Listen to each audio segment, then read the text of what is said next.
Hello, ladies and gentlemen. Welcome to episode 90 of Explode Your Coaching Biz Live. Simone Vincenzi here. As you know, every Tuesday we are here at 7 p.m. live to share with you all the breaking news from the coaching expert industry, the speaking industry. So then you can always be on top of the game. And tonight we're going to talk about how to create small events that makes big money. In particular, how to create small 5-figure events. And I'm sure you will absolutely love it. So stay tuned until the end. If you're listening on the podcast, welcome. Make sure that you subscribe also on your favorite platform. And let's get started music. You know that you can win more than £10,000 worth of prizes, which is our lifetime membership.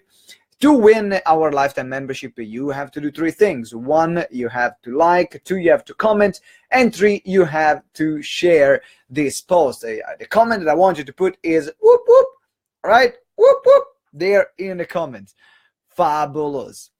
Now, as I said at the beginning, we are talking today about how to create 5 figures, a small 5 figures event. And I'm going to guide you through a blueprint, which is what I use every time I need to plan an event. So all the thinking process that goes in there. So then I know that even up front, depending from the number of people that I'm going to have in the room, how much sales I'm going to make and how many clients I'm going to have. Now, disclaimer, these things don't happen overnight.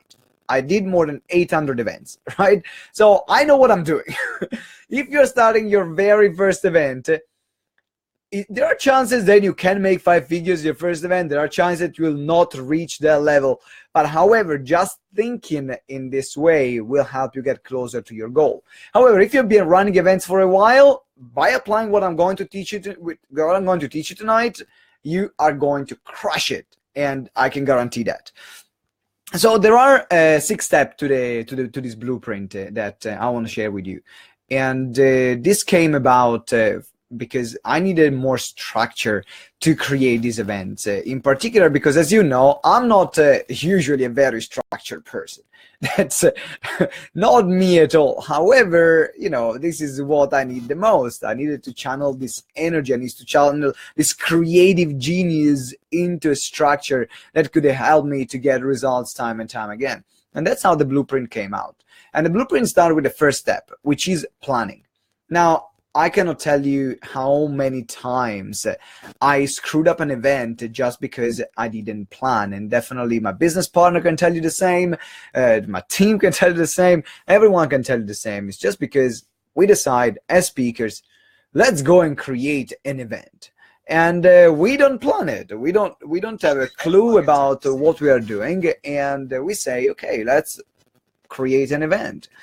But now you need to plan your event up front. In particular, you need to plan what are you going to sell. You need to plan where is it going to be in terms of location.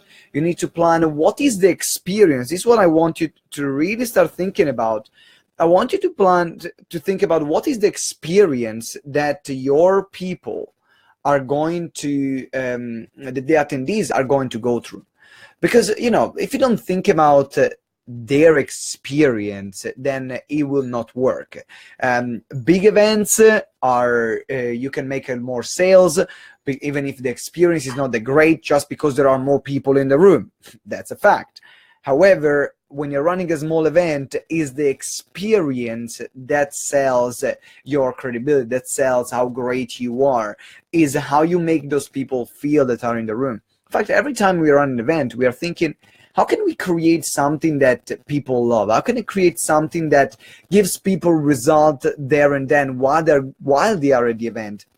How can we create something which is enjoyable? How we can create something that get people together?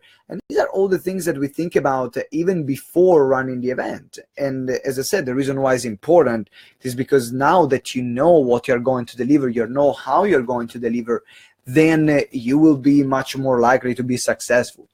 Then another thing that is really important for you guys to consider when you're running your small event and sell, which is step number 2 after planning, is the offer.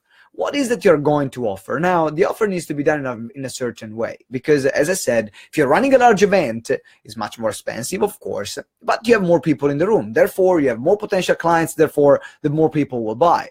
However, when you're running a small event, the offer needs to be so damn good.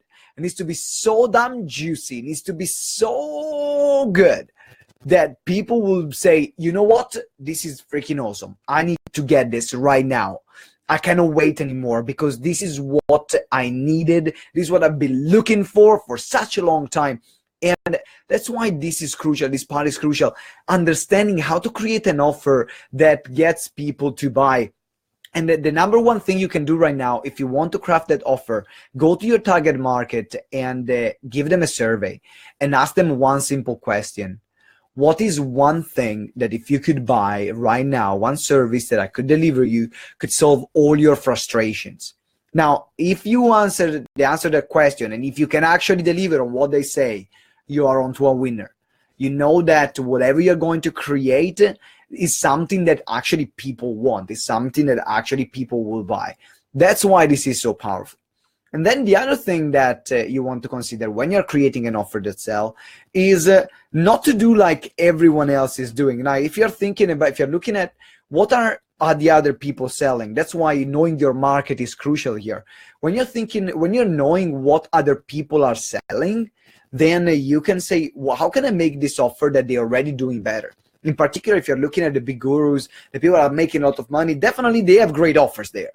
Now, think how can you make this offer even better? Because if that's already selling, think about if you make it better, how amazing it's going to be.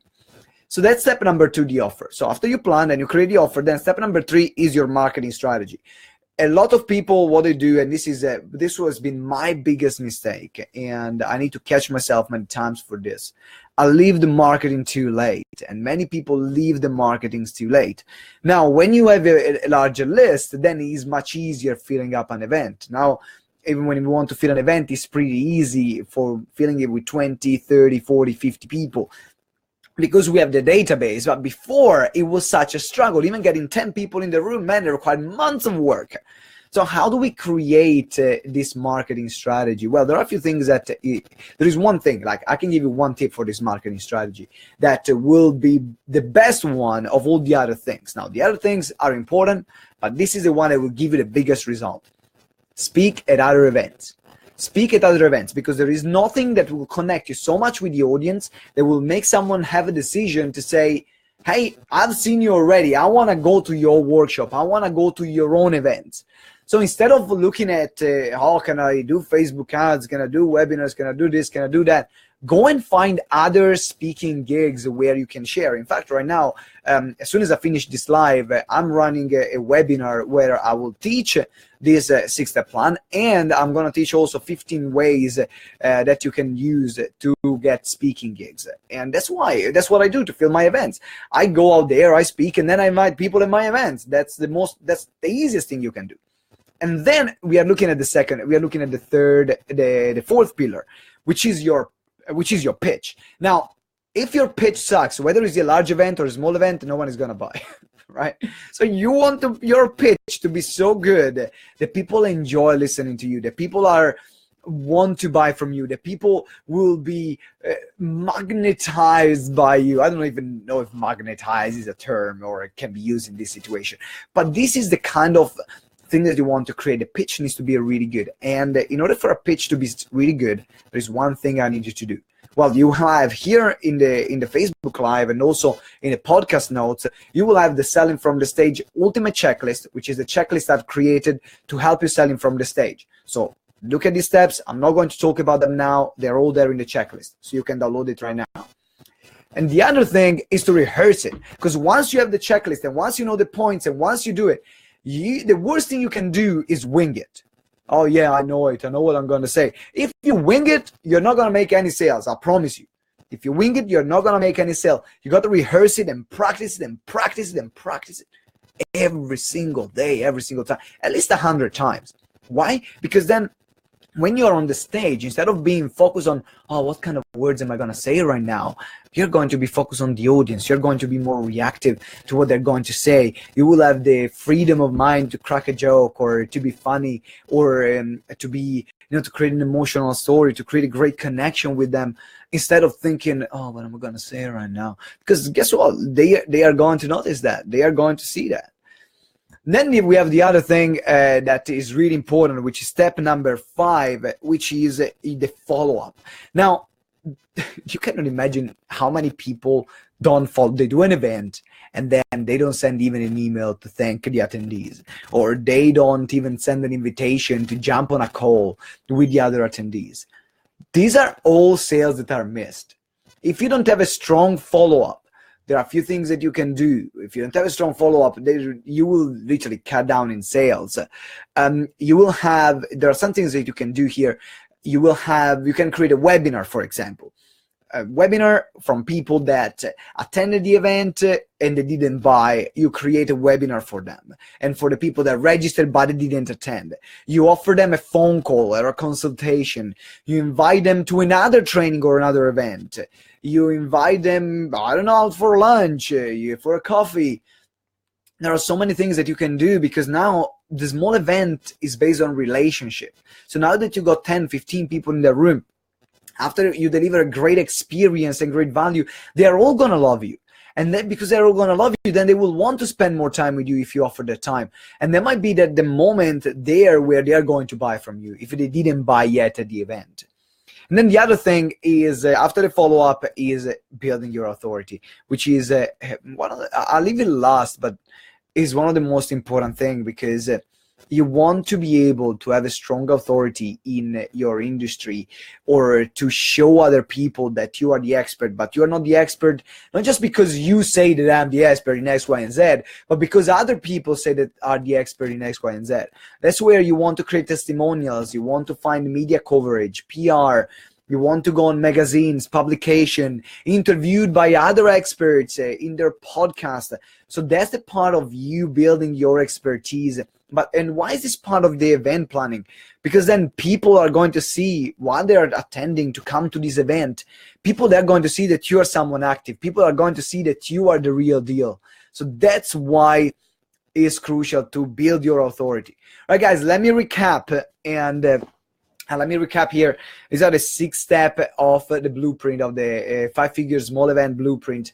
Number 1 is your plan. So you want to have a strong plan so that you know what you are doing, and also you can create a great experience for your guests. Then the second one is your offer. Make sure that you have a great offer, so then that people really want to buy, that doesn't even need to be sold to. Then the third one is to your marketing plan. You want to make sure that you create a strong marketing plan to attract the right people at the event. Then the fourth one is the pitch. Once you need to create a strong pitch that you know from the inside out, that is guaranteed to get your clients to buy from you. And then the other thing that you want to create is your follow-up sequence. What are you going to do for the people that maybe didn't attend the event or they didn't buy? And then the last one is your authority. What you're going to do while you're running the event, while you're creating this buzz around the event, to build authority around yourself and your business. These are the 6 steps of the plan. And now, as I said, I'm going to jump on a webinar. We had hundreds of we had got a few hundred registration coming in. It was pretty cool. I was really happy and pleased that many people wanted to learn about how to create small events that sell, and also the 15 ways to get speaking gigs. If you want access to that webinar, there is a link somewhere, or just email me if you're watching the recording, for example, or if you're listening on the podcast. Just email me and we'll get you access. We'll give you access to the recording, which is going to be live for 48 hours. All right, guys, thank you for joining. Now I'm going to get ready, prepare for the webinar. And as usual, remember that together we grow exponentially. And remember to subscribe. Ciao.